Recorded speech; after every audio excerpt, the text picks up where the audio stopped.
A top official with the Biden Department of Energy became embroiled in a dispute with one family over electric vehicle chargers during a tour of the American South to promote the administration's green transportation policies.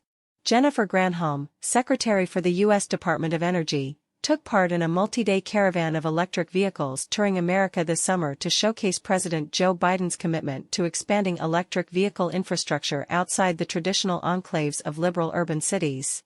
However, the lack of vehicle chargers caused Granholm and her entourage some embarrassment as they pulled off the highway in Grovetown, Georgia to power up.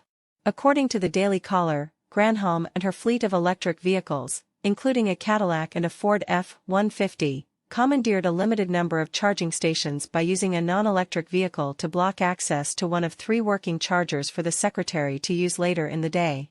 It was at that point when a family waiting next in line to use the charger got into a dispute with Granholm's staff and eventually called the police. Officers with the local sheriff's department told the family, who were suffering under extreme heat and carrying a baby, that there was nothing they could do because it was not against the law to park a non-electric vehicle in front of electric vehicle chargers. Energy Department staffers scrambled to fix the fiasco by sending their vehicles to some of the slower charging units until both the family and Secretary Granholm had room to charge. The groups were also constrained by the fact that one of the 4 chargers at the site was broken.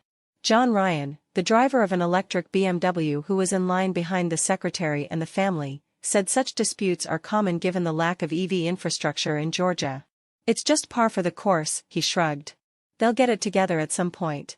Despite its promises, the Biden administration has yet to realize the proliferation of EV chargers funded through a national infrastructure bill passed last year. The push to electrify America's vehicles has drawn the ire of America's auto unions and led conservative states like Wyoming to opt out of the funding.